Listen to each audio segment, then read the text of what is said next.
Bonjour mes amis, quelle joie de vous retrouver en ce jour.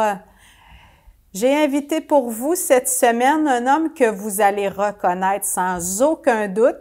Il est déjà venu à cette émission, mais vous le voyez souvent à la paroisse, à l'église. Bienvenue à toi, François Michel. Depuis longtemps au Resto Pop, depuis longtemps à la place Rita Saint-Pierre, on t'a vu dans tout le mouvement communautaire. Oui, disons que c'est plus le Resto, Saint-Vincent-de-Paul. C'est les deux lieux dans lesquels j'ai eu des liens avec la sécurité alimentaire, tout ça. Là. J'ai eu des liens avec la CEF. J'ai beaucoup collaboré avec la CEF. Mais ça c'est un peu avec l'association des locataires, mais c'était toujours lié avec les besoins des personnes. Là. Les personnes les plus vulnérables. C'est en plein ça. Puis c'était l'avantage du Resto Pop, c'était ça. C'est bon, t'accueilles les gens, c'est beau, on les nourrit, tout ça. Mais en même temps, moi, mon rôle, c'était de manger avec eux autres. Et souvent, ben, tu as la personne, bon, il y a une problématique, bon, ben écoute, tu allais faire un tour à l'ASF, fait que je pouvais faire le lien avec l'ASF. Oui, tu étais un peu... Oui, c'est ça. Le lien avec la Saint-Vincent-de-Paul, parce que j'ai fait les deux. Des fois, tu sais, j'ai été à peu près une quinzaine d'années à Saint-Vincent-de-Paul, puis j'ai fait 20 ans au Resto Pop, mais j'ai eu une période croisée là-dedans, là, Saint-Vincent puis Resto Pop. Et non, ça a été un temps de vie extraordinaire. Moi, surtout que c'était une période où j'étais invalide. T'étais invalide? Ben, je le suis, présenté. Je suis une personne invalide et c'est ça qui est la beauté de la chose. Parce que si on fait un peu mon histoire...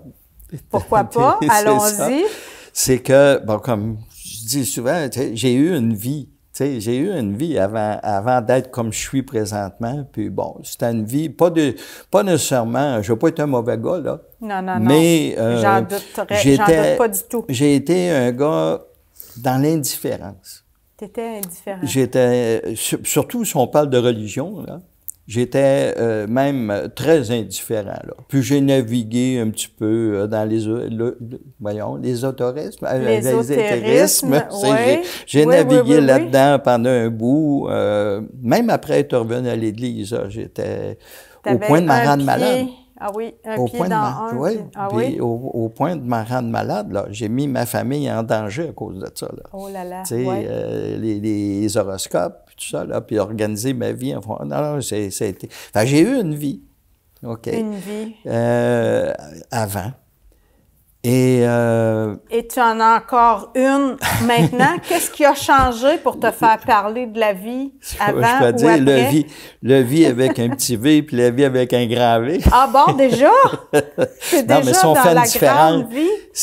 Oui, c'est ça. Tu sais, on parle souvent, les gens disent bon, François, tu souris malgré tous les événements qui arrivent, la santé, tout ça. Puis, il y a eu une histoire là-dedans qui est liée à la peur. Moi, tu sais, bon, avoir peur, on peut avoir peur des chiens, on peut avoir peur. Mais moi, j'ai eu deux peurs dans ma vie. T'as eu peur? Deux vraies peurs, là. Des peurs, là, qui t'angoissent, là, qui viennent te pogner au trip, là, puis qui viennent t'empêcher de réfléchir, là, qui te mettent dans une condition, là, vraiment... Alors, la première peur, puis c'est là, on parle de cheminement, là. La première peur, c'est dans les années 80, quand j'ai une de mes filles qui est tombée malade, et j'ai eu peur de la perdre. Ça, c'est une vraie peur. Ça touche le père, hein, la vie. Ouais. Et c'est là que je suis retourné à l'église. Puis je m'en souviens, j'étais à Saint-Jean-sur-Richelieu, là. Puis je suis rentré dans l'église, en arrière, là. Je me suis assis sur le dernier banc.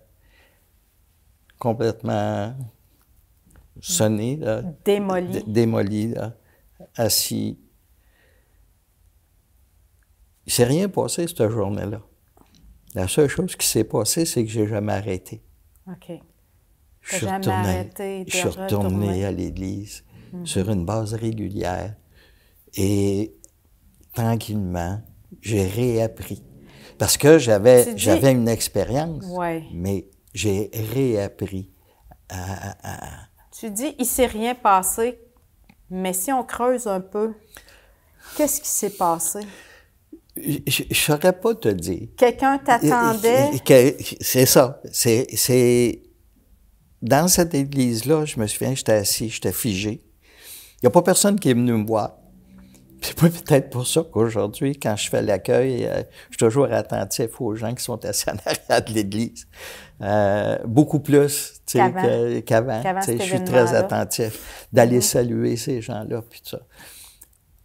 Mais dans mon fond intérieur, il y a vraiment quelque chose qui s'est produit qui a fait que j'ai repris où j'avais laissé. Confiance. Au niveau de la confiance, au niveau du lâcher-prise aussi, peut-être?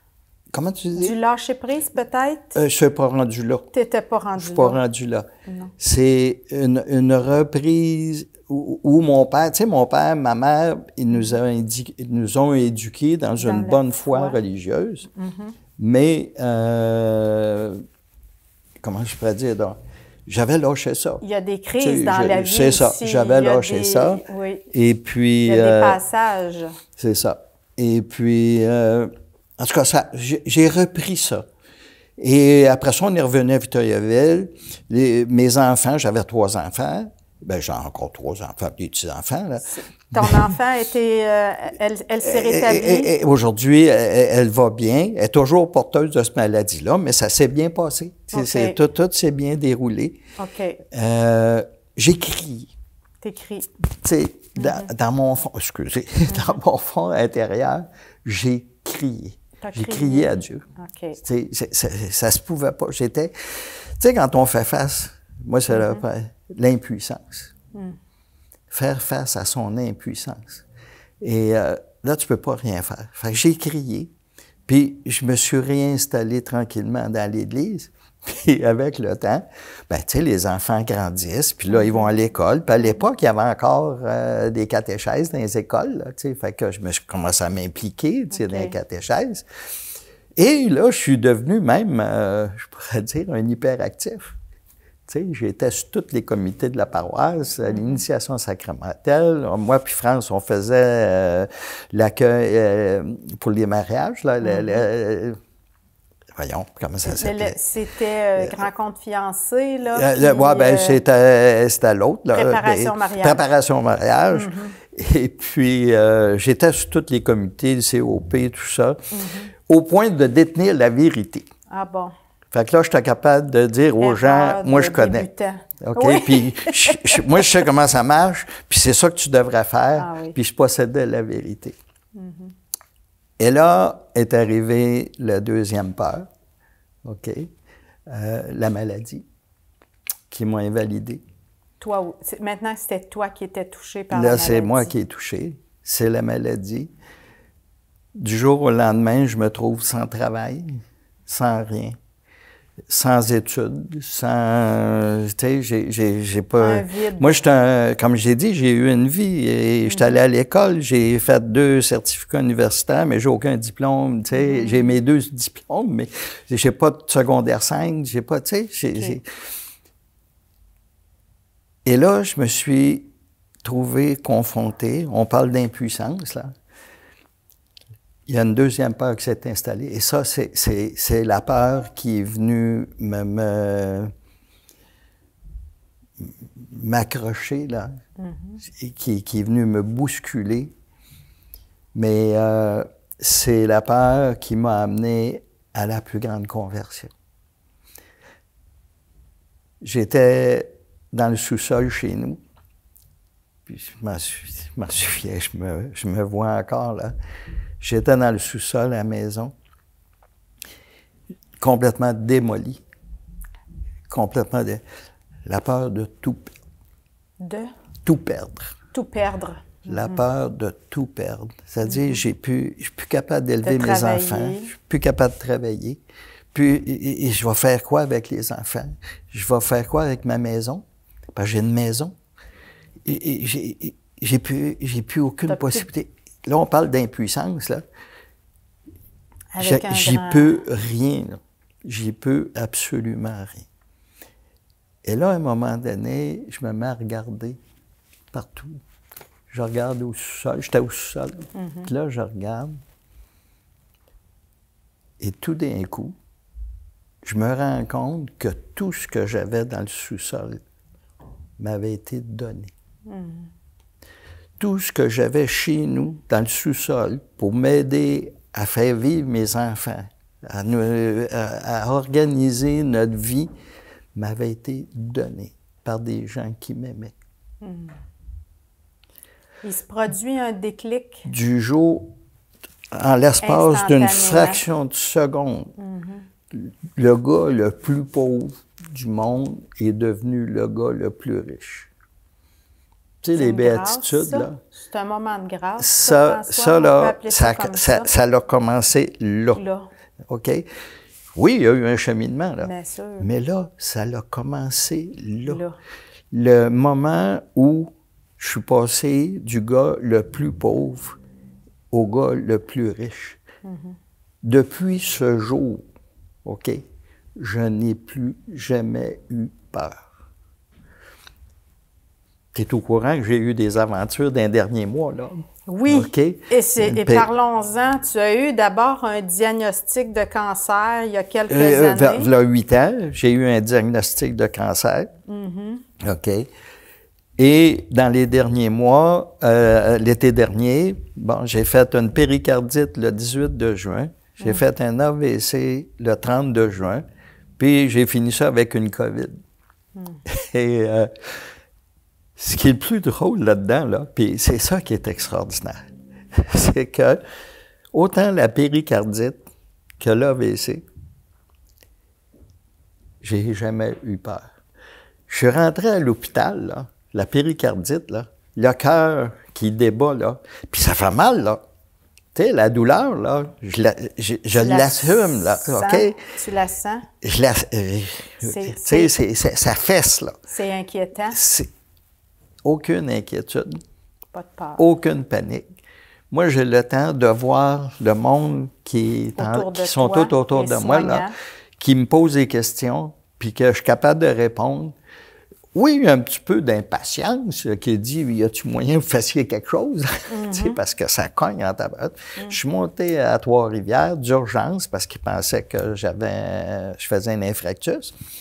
Là, je suis arrivé là-bas, ils ont tout réglé ça. Mais non, c'est une péricardite, c'est bien simple, il n'y a pas de danger. Oui, mais c'est sérieux quand même. Je suis revenu à la maison, OK?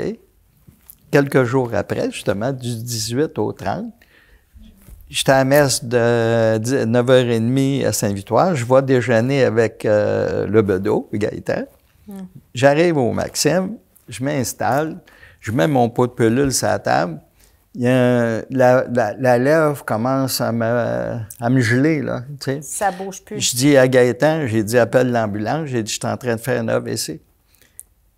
Tu sentais ta condition. Aucune crainte, aucune panique, rien. Là, c'était drôle parce que... C'était drôle, mais pas drôle. Non, mais tu sais, on est aux dernières tables au bout, au restaurant, puis là, ils sont obligés de tasser toutes les tables pour faire passer la civière, tout ça. Là, je suis en train de paralyser du côté gauche. J'arrive à l'hôpital. Le médecin vient me voir, puis il dit, M. Michel, il dit, il y a un médicament qu'on peut... qui est excellent pour les AVC. Fait que s'il est donné dans les 3 heures suivant les symptômes, j'étais dedans, là, ça faisait à peu près 1 heure. Mais... Je suis tout conscient de ça, là. Et là, j'ai dit, pas de problème. Puis là, il m'explique, par contre, il dit, il y a 7 % de risque de saignement. Je dis, 7 % là... On y va, pas de problème. C'est moi qui prends la décision, là. On y va. Allez, ça n'a pas pris je sais pas combien de minutes, parce que là, je suis conscient, mais en même temps, j'ai plus de notion, là. La notion du temps, tout ça, là, j'étais un peu d'invate, là. Oui. Mais je suis tout conscient, je vois tout ça, là. Tu vas arriver. Et là, oups, c'est le branle-bas de combat, parce que il y a un saignement dans le cœur, péricarde, le cœur se remplit de sang. Alors là, ils sont en urgence, plus qu'urgente, là. Là, il faut qu'ils me posent un drain, incapable de me poser le drain. Et là, il y a un petit bout que j'ai perdu. Tu n'as perdu un petit bout. J'ai un petit bout que j'ai perdu parce qu'apparemment qu'il y a un petit bout que je suis parti. Ah, ça se peut. OK? Ils m'ont... Parce que moi, j'avais dit pas de réanimation, pas rien. Conscient que... Et je suis tout conscient de ça. Moi, tout est arrangé, là. Les enfants sont au courant, tout est correct. J'ai dit, j'ai une belle vie, là. Je veux qu'elle reste comme ça. Donc, ça, tu sais, pas de réanimation, d'intubage, de choses comme ça. Mais il faut croire qu'ils avaient décidé de... Ils t'ont donné une chance. Ils m'ont donné une chance, c'est ça. Et puis là, c'était le fun parce que il y avait une infirmière qui était là, puis elle m'a... Je me souviens de son nom, c'est Rosalie. Je pense que tu la connais. Oui, je la connais. Et puis, non, c'est ça. Écoute, je suis conscient de tout ça, là, puis je suis capable de parler à Rosalie, là. Puis, j'avais l'impression d'être plus rassurant pour Rosalie qu'eux autres l'étaient pour moi. La seule chose, c'est que mon épouse était là. Ouais. France était là, présente. Elle a tout vu ça. Elle voit ça de loin, là. L'inquiétude dans les yeux des moi, je soignants. l'ai vu, là. Je l'ai vu, la peur. Elle a vécu la peur. OK? Mais moi, là... La sérénité. En aucun temps, j'ai eu peur. OK? D'où ça vient, ça, François, cette sérénité? Je pense que ça remonte à cet événement dont tu viens de parler. À l'événement. C'est-à-dire que assumer ma douleur, depuis ce temps-là, je veux dire, je vis...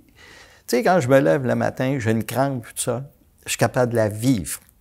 OK. Avec un grand V. C'est-à-dire je suis capable de la sentir. OK? Je l'assume. J'assume cette douleur-là. Mais il n'y a aucune angoisse. Ah oui. Il n'y a aucune anxiété. Et là, depuis l'événement de l'été passé, il n'y a plus de regrets.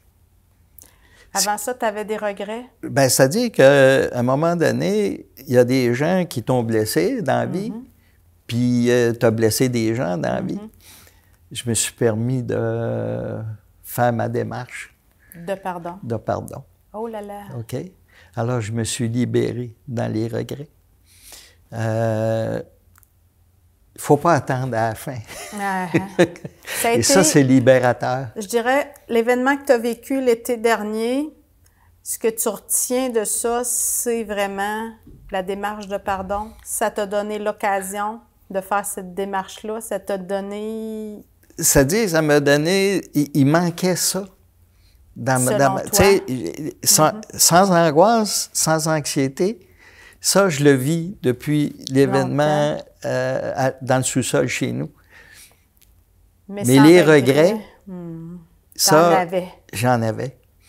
Et autant sur un bord que sur l'autre. Là. Et ça m'a permis, cet événement-là de cet été, m'a permis de pousser au maximum, c'est-à-dire de me mettre en état, en démarche, pour être capable de rencontrer les personnes. Les personnes qui embarquent ou qui n'embarquent pas, ça ne m'appartient pas. Exact. OK? Mais moi, personnellement, j'ai fait cette démarche-là. C'est ça. Et je pense que j'ai fait un bon ménage. On peut dire que cet événement-là, t'as frôlé la mort, là. Ouais. T'es parti pendant quelques minutes, puis finalement, ça a bien fini, je dirais. Tu as eu des soins adaptés à ta condition qui t'ont permis de revenir relativement en forme suite à l'événement. Mais ce que tu retiens, c'est que tu avais encore des choses à vivre ici. Bon. Puis là, ça arrive au 4e point. 4e point, vas-y, on t'écoute. Parce que un coup que les regrets, OK, c'est réglé. C'est réglé. Tu fais tes puis démarches. c'est d'essayer de ne pas en refaire. Oui, ça serait mieux. Parce que j'ai encore du temps. Oui. Il n'y a pas de perfection là-dedans. Là. Je reste François Michel, là, mais qui est en situation, en état, en meilleur état qu'il l'était avant. C'est l'attente. L'attente? J'ai plus d'attente. Tu n'as plus d'attente. Oui. Depuis. Face à la vie. Face à la vie. Donc, je vis pleinement aujourd'hui. Je n'ai pas à me préoccuper de demain. J'ai la tête pleine de projets. Je parlais avec quelqu'un l'autre jour, puis, tu sais, là, j'ai même fait une démarche avec mon Seigneur pour reviser mon ministère. OK. Je lui ai fait une demande pour avoir une nouvelle lettre de mission. Parce que mes conditions ont changé. Mes conditions de vie ont changé. Je ne peux plus aller au Resto-Pop comme j'allais avant. Je ne peux plus faire la Saint-Vincent-de-Paul comme je faisais avant parce que je n'ai pas la santé pour faire ça. Mais tu pourrais faire autre chose. Mais je peux faire autre chose. Tu veux te rendre disponible à d'autres projets. Oui. Mais là, dernièrement, François, ta situation, elle a changé aussi. Là, ta maladie évolue toujours. C'est ça. Et tu sais, l'horloge est enclenchée. Oui. Okay? Le décompte, tu veux dire? Le décompte est enclenché. C'est quand? Je ne sais pas. Quand j'ai demandé au doc la dernière fois que j'y avais, pas le dernier coup, là, mais le coup d'avant, avant de faire le scan, il m'a parlé que, que le cancer s'était réveillé. Parce que moi, j'ai été chanceux. À date, si j'avais rien fait, on ne serait pas là à se parler maintenant. Non, c'est ça, hein? Aujourd'hui. Tu as eu des bons traitements. J'ai eu des bons traitements. Tu as accepté Je vais revenir sur le mot acceptation. Non, mais je voulais dire de te soumettre à ces traitements-là. C'est ça. J'ai accepté de vivre ces traitements-là jusqu'au bout. Pour moi, puis pour ma famille, puis, puis pour le plaisir. Et comme il n'y a pas de souffrance, ben je vis bien, là. Et mais c'est là, ça. Tu n'es pas en train de me dire qu'il n'y a pas de douleur, là. Il y a de la douleur. Oui. Il y a de la douleur. Malheureusement. Et c'est ça, je disais à l'oncologue, quand on a parlé le coup d'avant, je lui disais, bon, ça veut dire quoi, ça? C'est quoi le pronostic? Fait qu'ils ne s'engagent pas dans les pronostics, parce qu'ils ne savent pas tout ça. Mais, à force de parler, à un moment donné, on est sur une braquette de 1 à 2 ans. Ah oui, OK. Puis après?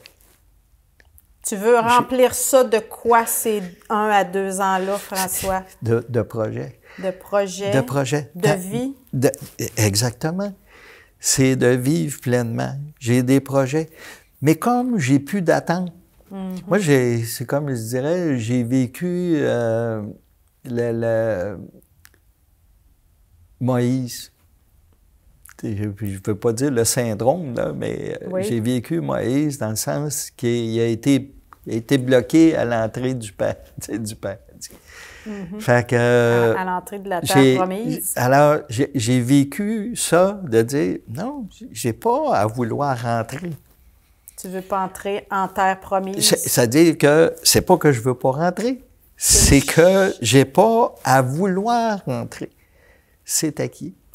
Le chemin, c'est déjà la terre promise. C'est en plein ça. C'est acquis. C'est la promesse, elle est là. Si j'y crois ou j'y crois pas, ou j'ai décidé. Ma conviction m'a amené à croire à ça.